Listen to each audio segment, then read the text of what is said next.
Hello everyone and welcome back to my YouTube channel. So guys, आज की video काफी important होने वाली है आपकी इंडिकेटर सेक्शन के ऊपर। ठीक है ना। प्रीवियसली वीडियोस में हमने फॉरेक्स मार्केट का फंडामेंटल एनालिसिस समझा सीखा, उसके बाद टेक्निकल आपकी candles, trend line, market trends, ठीक है, structure, higher high higher low, breakout fakeout, ये सब चीजें हमने सीख ली है। ठीक है ना। तो हमारा ऑलमोस्ट बेसिक कंप्लीट हो चुका है और बेसिक की आज आई थिंक लास्ट वीडियो है जिसमें हम आज इंडिकेटर सेक्शन को कवर अप करेंगे।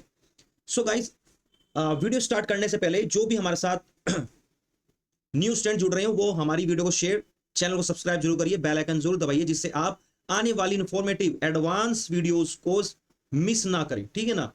आपको हर चीज नेट पे यूट्यूब पे मिल जाएगी सीखने के लिए, लेकिन हो सकता है कि मैं आप लोगों को कुछ और नई इंटरेस्टिंग और एडवांस चीजें बताऊं जो आपको कहीं पे भी सीखने के लिए नहीं सीखने के लिए नहीं मिलेगी। ठीक है ना। चाहे वो कितना एडवांस कोर्स आप लोग कर रहे हो। ठीक है। सो आज की वीडियो स्टार्ट करने से पहले एक छोटा सा एक क्वेश्चन या फिर मैं कहूं एक पॉइंट है जो बिगनर फॉरेक्स मार्केट या फिर इंडियन मार्केट किसी भी मार्केट में ट्रेड करने आते हैं, ट्रेडर बनना चाहते हैं, वो सबसे पहले गूगल पे, यूट्यूब पे या कहीं पे भी जहां वो सर्च करते हैं वो सिर्फ एक चीज सर्च करते हैं, बेस्ट इंडिकेटर फॉर ट्रेडिंग या फिर बेस्ट इंडिकेटर फॉर स्ट्रेटेजी। ठीक है ना।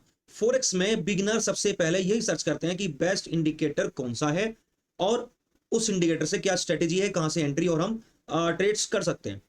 सो बेसिकली आज हम दो इंडिकेटर के बारे में बात करेंगे, which is your RSI, relative strength index, and EMA, exponential moving average. Most of the trader 90 या 95% ट्रेडर इंडिकेटर का यूज करते हैं और मैक्सिमम इसमें भी RSI और EMA का यूज करते हैं। बाकी किसी इंडिकेटर का यूज है या नहीं करते वो लोग, लेकिन आपका RSI और EMA इंडिकेटर का use most of the trader करते ही करते हैं। ठीक है ना। जितने भी ट्रेडर हैं आपके, ये दो इंडिकेटर मैक्सिमम टाइम यूज करते हैं अपने ट्रेड्स के लिए। सो अब एक चीज समझते हैं कि मूविंग एवरेज और RSI, लास्ट में इन दोनों को कंबाइन करके एक स्ट्रेटेजी आप लोगों को बताऊंगा कि कैसे आप इन दोनों इंडिकेटर को कंबाइन करके एक स्ट्रेटेजी अपनी बिल्डअप कर सकते हैं, ट्रेड्स फाइंड आउट कर सकते हैं मार्केट में। ठीक है ना। और एक छोटी सी बात की, लोग इंडिकेटर को लगा लेते हैं, यूज करते हैं, बट उसको डीपली समझते नहीं है कि उस इंडिकेटर से हमें क्या हेल्प है। वो जो इंडिकेटर बनाया गया, जो उसकी स्क्रिप्ट बताई गई है, उसके हिसाब से उसको यूज करने का मतलब हमको यूज करना कैसे है वो। ठीक है ना। तो इसलिए आज इस वीडियो में हम सिर्फ दो चीज की बात करने वाले हैं जिसमें हम आगे भी यूज करेंगे। सो अब इंडिकेटर में हम फर्स्ट ऑफ ऑल बात करते हैं आपका EMA, एक्सपोनेंशियल मूविंग एवरेज, जिसको हम नॉर्मल बोलते हैं moving average. Moving average almost आपके दो आपको यहां पे देखने के लिए मिलते हैं, एक होता है आपका SMA, एक होता है आपका EMA। मैं आपको इंडिकेटर सेक्शन में जाके यहां पे सर्च करके दिखाता हूं। MA, जैसे ही आप यहां पे लिखते हैं सिंगल MA, यहां पे आपको, सॉरी, मूविंग एवरेज लिखता हूं, मूविंग एवरेज, ये रहा सबसे ऊपर आपका star mark, moving average exponential. ठीक है ना। एक्सपोनेंशियल मूविंग एवरेज हम इसको बोलते हैं। दूसरा होता है आपका SMA, सिंपल मूविंग एवरेज। ठीक है ना, या स्मूथ मूविंग एवरेज, ये स्लो मूव करता है। एक्सपोनेंशियल फास्ट मूविंग एवरेज है आपका, जो most of the traders use करते हैं। ठीक है ना। अब हम करते हैं एक सेकेंड, मार्क सॉरी, इंडिकेटर को ऑन, मूविंग एवरेज एक्सपोनेंशियल। अब जैसे ही मैं इस इंडिकेटर पे क्लिक करता हूं, आपको यहां इन कैंडल्स के बीच में या इन कैंडल्स के साथ एक ब्लू लाइन यहां पे देखने को मिल रही है, which is your EMA, exponential moving average. ठीक है। अब हम इस मूविंग एवरेज को, एक्सपोनेंशियल मूविंग एवरेज को चेंज कर सकते हैं, इसके टाइम फ्रेम को, इसकी जो कैंडल की कैलकुलेशन है उसको यहां पे चेंज कर सकते हैं। जनरली यहां पे 9, 20, 50, 100, 200 मैक्सिमम जो रहता है उसका यहां पे यूज किया जाता है मार्केट के ट्रेंड के लिए, अपनी ट्रेड्स कंफर्मेशन के लिए, ये सब चीजों के लिए। सो हमें क्या काम करना है, हमें जाना है इंडिकेटर की सेटिंग में। अभी आप कैंडल्स के बिल्कुल क्लोज इस EMA को चलते हुए देख सकते हैं। अब अगर मैं इसकी लेंथ को यहां पे कर देता हूं 50, तो आप चेक करें कि आपका मूविंग एवरेज की लाइन कैंडल से काफी दूर हो चुकी है। अब अगर मैं इसको कर देता हूं 100, आप चेक करिए कि अब मूविंग एवरेज हल्का सा और ऊपर की तरफ शिफ्ट हो गया। अब अगर मैं इसको कर देता हूं 200, सो अब ये और भी ऊपर की तरफ शिफ्ट हो गया। अब बेसिकली EMA करता क्या है, ये आपकी लास्ट कैंडल्स को कैलकुलेट करके मार्केट की डायरेक्शन आप लोगों तक पहुंचाता है, आप लोगों को बताता है, ट्रेंड आइडेंटिफाई करता है और एक एंट्री कंफर्मेशन की तरह आप लोगों का ये काम करता है। ठीक है ना। सपोर्ट रेजिस्टेंस की जो डायनेमिक कैलकुलेशन है वो भी आप लोगों को यहाँ पे वो चीज प्रोवाइड करता है। ठीक है। अब एक सबसे बड़ा क्वेश्चन ये रहेगा कि हमने 9, 20, 50, 100, 200 ये ईएमए चेक की, और जितना शॉर्ट ईएमए आप सेलेक्ट करोगे, फॉर एग्जांपल मार्केट में आपने सुना होगा 3 EMA, 5 EMA, 8 EMA, 9, ये सब आपके शॉर्ट और फास्ट मूवमेंट्स को कैप्चर करने के लिए है। अगर बात करें हम थोड़ा सा शॉर्ट और स्लो मूव्स कैप्चर करने के लिए, तो आपका 20, 50 और ओवरऑल ट्रेंड को फाइंड आउट करने के लिए आप 200 का यूज कर सकते हैं, मूविंग एवरेज का। ठीक है ना, ये तो बात थी कि हम मार्केट के अंदर मूविंग एवरेज को कैसे रीड करते हैं, हम उसकी सेटिंग्स में जाके उसको कैसे चेंज कर सकते हैं। ठीक है ना, मैं जनरली फिलहाल अभी यहाँ पे 9 कर लेता हूँ, स्टाइल में जाकर के उसके कलर को व्हाइट कर देता हूँ, थोड़ा सा लाइन मेरे को मोटी चाहिए डॉटेड में।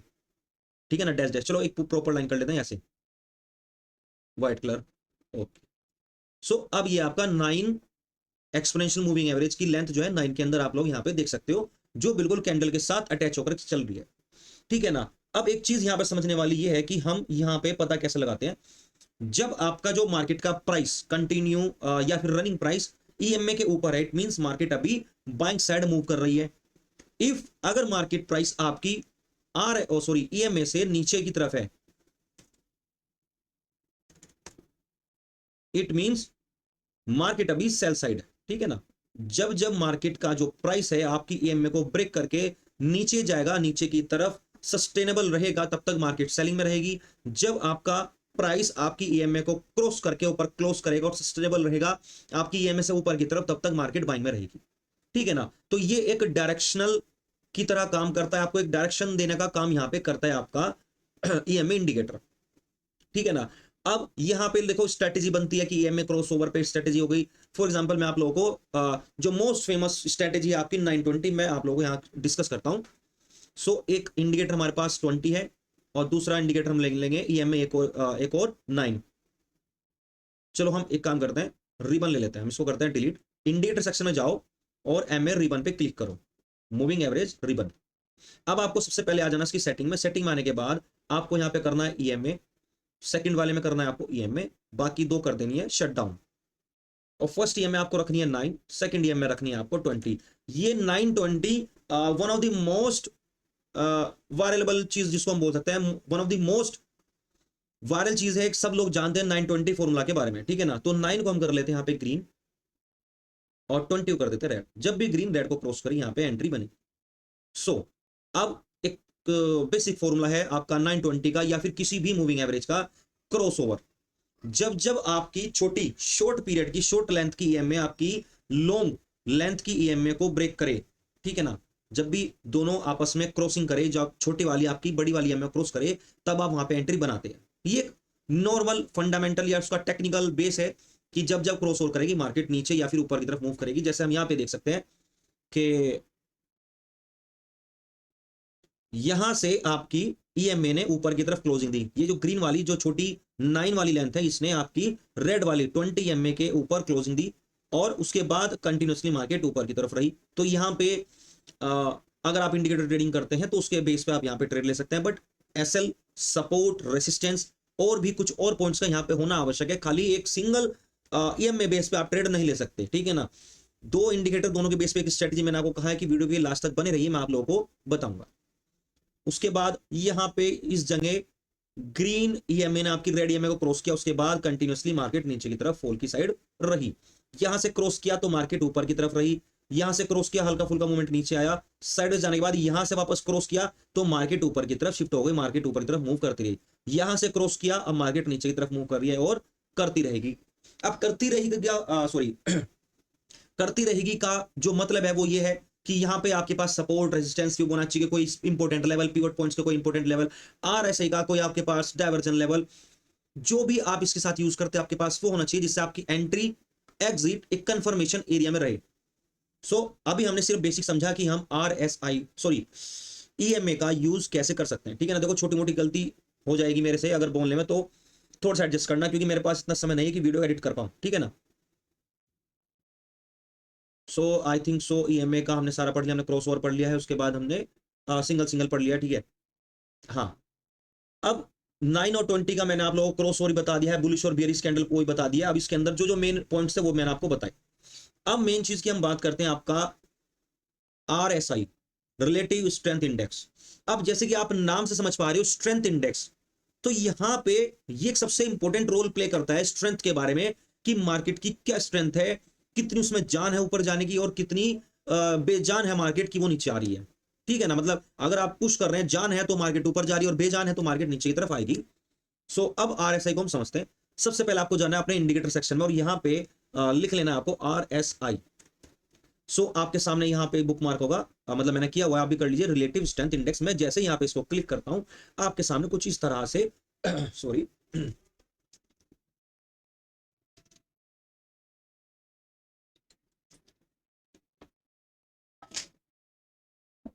इस तरह से कुछ एक लाइन यहाँ पे शो होनी शुरू हो जाएगी। आप देख सकते हैं मार्केट के सॉरी चार्ट पे। अब यहाँ पे आपको 2 से 3 चीज देखने के लिए मिलेगी और आपका एक्सपीरियंस भी आप लोगों को कुछ ना कुछ एक नया चीज सिखाएगा। जैसे मैंने भी जो चीजें सीखी, ट्रेनिंग ली, अलग अलग कोर्सेज किए, सबने अलग अलग चीजें बताई, उन सबको यहाँ पे दिमाग पे रखा, फिर पढ़ा ये वो सब कुछ, और सब कुछ वो डाटा इकट्ठा करके मैं अब आप लोगों को परोस रहा हूँ, बता रहा हूँ, दे रहा हूँ। ठीक है, आरएसआई आपको 2 चीज काफी अच्छे से बताती है और जो मैक्सिमम अच्छे ट्रेडर्स है वो इसको यूज करते हैं, वो है आपका ओवरबॉट और ओवरसेल। अब ये जो 2 टर्म है ओवरबॉट ओवरसेल, ये क्या चीज है मैं आप लोगों को बताता हूं। जस्ट अ मिनट, पेन ले लेता हूं कि मार्केट में ये ओवरबॉट और ओवरसेल ये क्या चीज है, कहां पे आपको बाइंग और कहां पे आपको सेलिंग का पता चलता है मार्केट के अंदर, कब आप लोग एंट्री करते हैं और उसके बाद इन दोनों स्ट्रेटेजी इंडिकेटर को कंबाइन करके कैसे आप एक अच्छा खासा सेटअप बना सकते हैं अपना। ठीक है ना। सो गाइस देखो, अब आप एक चीज चेक करो कि हमने ये जो लाइन यहां पे आई, आपको कुछ इस तरह से कुछ जगह ये देखने के लिए मिलेगा। ठीक है, एक और ये रहा 2, यहां पे ये। अब ये क्या चीज है पहले वो समझते हैं। ये है आपका ओवरबोट और ओवरसेल। मैं एक बार दोबारा बताता हूं, दूसरा मार्क कर लेता जिससे मार्कर रहेगा ये। अच्छा ये आगे लो, एक सिंगल चार्ट पे ये हो गया आपका यहाँ पे ओवरसेल और ये रहा आपका यहाँ पे ओवरबोट। ठीक है, अब 2 चीज आपको यहाँ पे पता लगी, ओवरबोट ओवरसेल क्या चीज, मतलब क्या चीज होती है। मतलब कि मार्केट में बहुत ज्यादा बाइंग हो चुकी है, इसको हम बोलते हैं ओवरबोट। और जब इस तरह की आप मतलब चीजें देखोगे तो आप एक चीज नोटिस करोगे कि जब जब यहां पे कुछ इस तरह से ओवरबोट का आपको पता लगेगा, वहां से आपको कुछ इस तरह के विक और उसके बाद डाउनफॉल मूवमेंट के बारे में देखने को, मतलब मार्केट में देखने को, ऑब्जर्व करने को में आपको मिलेगा। जब जब मार्केट में आपको ओवरसेल मतलब बहुत ज्यादा बिकवाली आ चुकी है, अब मार्केट में स्ट्रेंथ नहीं है कि वो इतनी गिर सके, तब तब मार्केट में आपको यहां से कुछ इस तरह से वीक देखने को मिलेगा और देखने को मिलेगा कि मार्केट अब यहां से थोड़ा करेक्शन करने लगी है या फिर ऊपर की तरफ उठने लगी है। ठीक है ना। ओवरबोट ओवरसेल मार्केट के रिवर्सल की निशानी है, डाइवर्जेंस को हम बोल सकते हैं। मार्केट में एक रिवर्सल आने से पहले की कंफर्मेशन है कि मार्केट में अब यहां से इस पॉइंट से रिवर्सल आएगा। अब समझ लेते हैं, देखो इस इंडिकेटर की थोड़ी सी सेटिंग। हमें आना है आरएसआई के सेटिंग में और डाइवर्जन कैलकुलेशन वाले पे भी क्लिक कर देना है।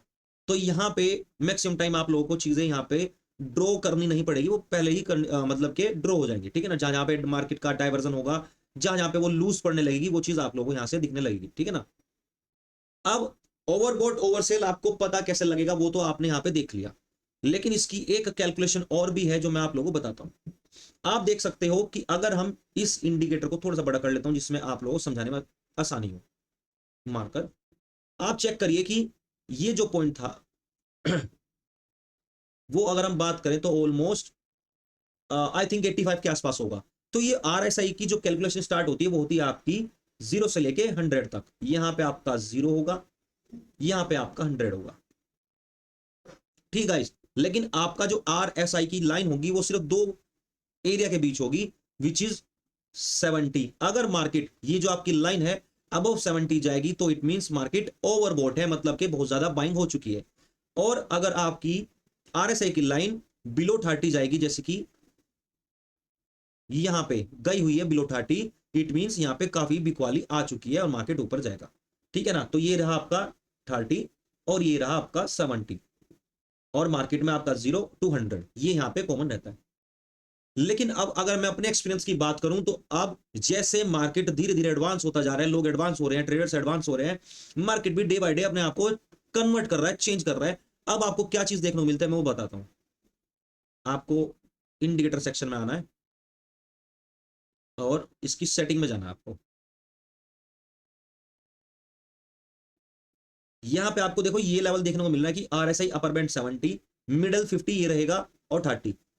अब 70 और 30 मैंने आपको कहा कि मार्केट अगर 30 से नीचे आता है आरएसआई में, इट मींस मार्केट में बहुत ज्यादा बिकवाली आ चुकी है, और 70 से अगर ऊपर जाता है इट मींस मार्केट में काफी बाइंग हो चुकी है, मतलब बहुत ज्यादा लोग खरीद रहे हैं, अब मार्केट गिर सकती है। अब यहां पे आपको छोटा सा चेंज करना है, आपको 70 को करना है 75, 30 को करना है आपको 25, क्योंकि मार्केट अब इतना एडवांस हो चुका है कि ओवरबोट आपका 80, 85, 90 तक भी चला जाता है, पहले भी जाता था, लेकिन अब काफी बार मैंने ये चीज ऑब्जर्व की है, देखी है। और सेलिंग में आपकी 99, ये जो लाइन आप देख रहे हैं अभी हमने 25 पे शिफ्ट की है, ये 18, 15, 9 तक भी मैंने चेक किए, देखिए। तो अगर आप ट्रेड करते हैं ना, तो एक चीज इसके साथ हम कंबाइन कर मतलब अभी बता देता हूं, स्टडी तो मैं आप लोगों को बताऊंगा ही, कि जब मार्केट में आप आरएसआई का यूज करते हैं, आप मार्केट में फॉर एग्जांपल आरएसआई का यूज कर रहे हैं और आपने कोई ट्रेड फॉर एग्जांपल यहां से ली हुई थी,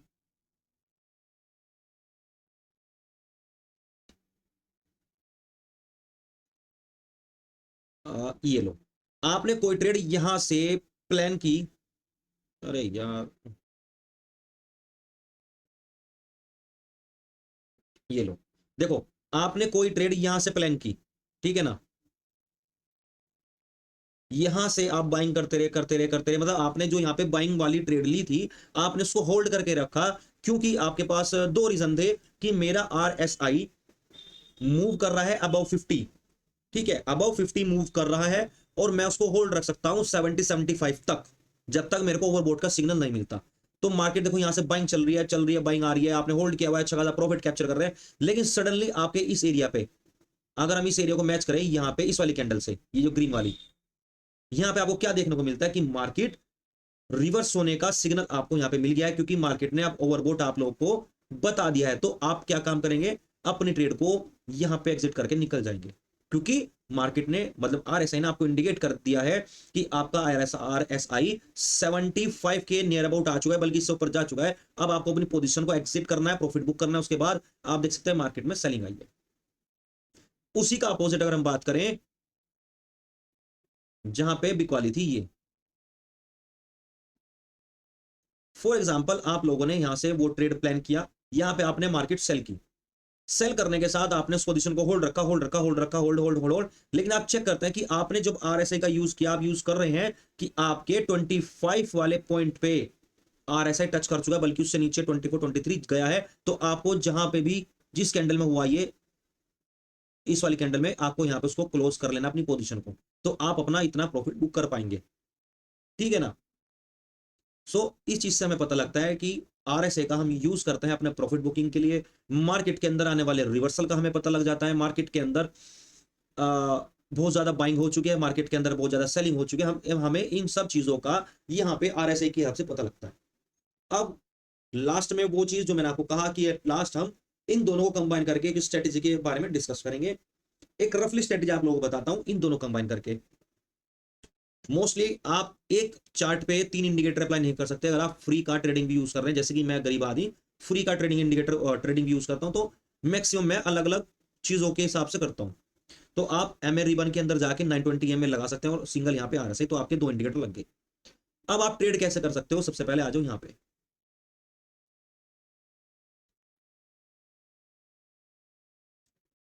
थोड़ा सा पीछे चलते हैं जहां से सेलिंग ट्रेड आई, ये वाली पहले एक सेलिंग की लेंगे और एक बाइंग, ठीक है ना, उसके बाद बात की बात।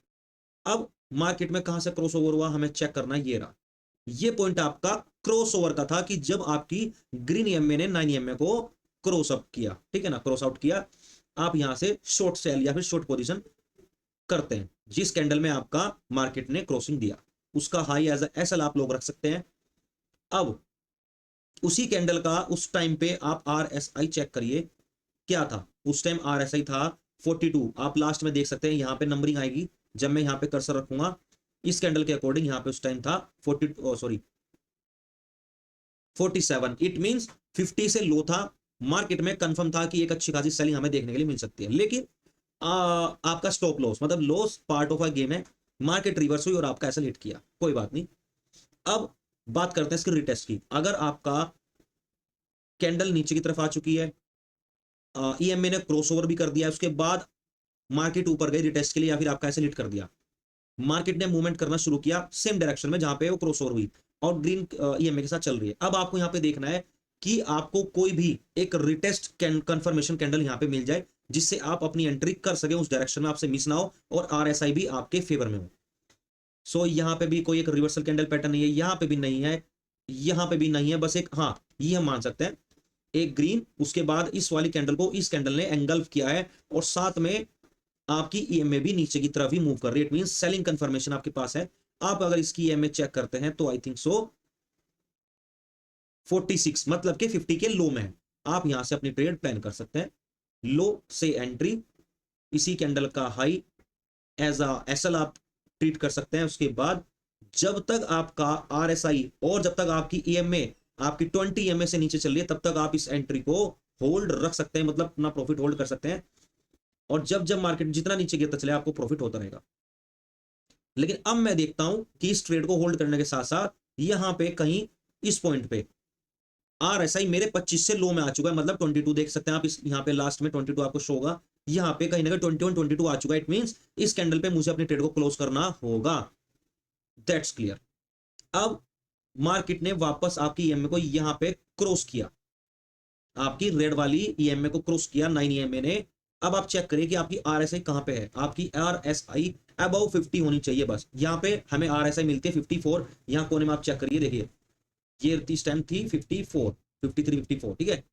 आप यहां पे एंट्री ले सकते हैं और एंट्री में भी आपको यहां पे चेक करिए कि एक अच्छी खासी कैंडल पैटर्न मिला है, बुलिश एंगल्फ, ठीक है ना, रेड कैंडल को ग्रीन कैंडल ने एंगल्फ किया, इसकी बॉडी के हाई से हम एंट्री लेंगे, इसी का हम लो एसएल रखेंगे और जब तक होल्ड रख सकते हैं, या तो ईएमए वापस क्रॉस ओवर करके नीचे ना आ जाए या फिर आपका आरएसआई आपको ओवरबोट की जो इंडिकेशन है वो ना दे दे, ठीक है ना, तो मैं इसको तब तक होल्ड रख सकता हूं। यहां पे इस पॉइंट पे इस कैंडल पे मार्केट ने क्रॉस ओवर किया मेरी रेड वाली ईएमए को, तो मैं अपनी ट्रेड को सिर्फ यहां पे क्लोज कर दूंगा, बुक कर दूंगा इस कैंडल पे, मतलब इस कैंडल की जो लो बना यहां पे, तो मैंने अपनी ट्रेड यहां पे क्लोज कर दी क्योंकि इस कैंडल पे मार्केट ने क्रॉस ओवर कर दिया मेरी ईएमए को। हम नेक्स्ट ट्रेड फाइंड करते हैं, जैसे कि यहाँ पे एक अच्छा खासा मूवमेंट आया और बुलिश एंगल्फ पैटर्न भी है, आप चेक करिए यहां से आपकी ग्रीन वाली ईएमए मतलब 9 ईएमए ने आपकी 20 ईएमए को क्रॉस अप किया, उसके बाद यहां पे एक अच्छा खासा पैटर्न आपको देखने को मिलता है विच इज बुलिश एंगल्फ या फिर मारुबुजू कैंडल। आप इस कैंडल के हाई पे अपनी एंट्री प्लान करेंगे, इसका लो एज अ एसएल मार्क करेंगे, उसके बाद इसको होल्ड रखने की कोशिश करेंगे। अब जैसे कि हमने कहा हम एक पॉइंट यहां पे और ऐड करते हैं कि एंट्री के टाइम में आपका आरएसआई क्या था, सॉरी एंट्री के टाइम में आपका आरएसआई अगर हम यहाँ पे चेक करें तो ये था 56, तो मतलब मोर देन 50% ये था यहाँ पे 56, यहाँ पे हमारी एंट्री कंफर्म हुई। अब हम कब तक एंट्री कर रख सकते हैं अपनी, जब तक या तो ओवरबोट ना दे दे या फिर मार्केट वापस क्रॉस ओवर ना कर जाए आपकी ईएमए। यहाँ पे इस कैंडल ने या फिर इस कैंडल ने आपको बता दिया कि आपका 75% से ऊपर जा चुका है, ओवरबोट हो चुकी है, अपनी पोजीशन क्लोज कर दी इस कैंडल पे, ये वाली पे, तो मैं इस कैंडल पे अपनी पोजीशन को यहाँ पे लो कर देता हूँ, दैट्स इट। उसके बाद यहाँ पे भी क्रॉस ओवर के साथ ही अगर मैं चेक करूँ तो यहाँ पे मेरी ईएमए थी कितनी 39 विच इज गुड, मेरी 50 से बिल्कुल मतलब नीचे थी, तो मैं यहाँ पे भी एक सेल प्लान कर सकता हूँ क्रॉस ओवर कैंडल पे, ये लो, ठीक है ना। तो कुछ इस तरह से आप अपनी ट्रेड्स को यहाँ पे प्लान कर सकते हैं इन दो इंडिकेटर की हेल्प से। अब ये अपने आप में दोनों फुलफिल नहीं है, मैं अभी भी बता रहा हूं, कभी आप इन दो इंडिकेटर बेस पे मार्केट में कूद पड़ो, 10 में से 6 ट्रेड आपकी सक्सेसफुल जा सकती है, 5 भी जा सकती है। अगर आप रिस्क मैनेजमेंट करेंगे तो आप यहां से प्रॉफिट इसी इन दो चीज से भी कमा सकते हैं, लेकिन सपोर्ट रेजिस्टेंस ट्रेंड लाइन और स्मार्ट मनी कॉन्सेप्ट जो हम आगे पढ़ेंगे एडवांस चीज, वो भी आप लोगों को पता होनी जरूरी है कि ताकि आप अपना जो लॉस मार्केट को दे रहे हैं वो कैलकुलेटिव और छोटा हो सके और प्रॉफिट टारगेट आपके लिए बड़े हो सके। उसके लिए आपको हमारी नेक्स्ट क्लासेस को अटेंड करना होगा, एसएमसी स्मार्ट मनी कॉन्सेप्ट के पूरे कोर्स को सीखना होगा। पूरा स्मार्ट मनी का कॉन्सेप्ट का पूरा कोर्स एक अलग से एक प्ले लिस्ट में डाल दूंगा और साथ में इस पूरे कोर्स के साथ भी अटैच कर दूंगा। तो जब वो चीज आप लोग सीख लोगे एट लास्ट फिर हम जब स्ट्रेटेजीज के बारे में डिस्कस करेंगे तब आप जानेंगे कि हम ईएमए और एडवांस कॉन्सेप्ट को यूज करके कैसे अपनी एसएल एरिया को छोटा कर सकते हैं, अपने टारगेट्स को बड़ा कर सकते हैं। ठीक है, सो आई होप अगर आपको वीडियो की इन्फॉर्मेशन अच्छी लगी हो, मजा आया हो आज की वीडियो में, तो वीडियो को शेयर सब्सक्राइब जरूर करिए, चैनल को सब्सक्राइब करिए, बेल आइकन दबाइए और मिलते हैं अपनी नेक्स्ट वीडियो में। ठीक है गाइस।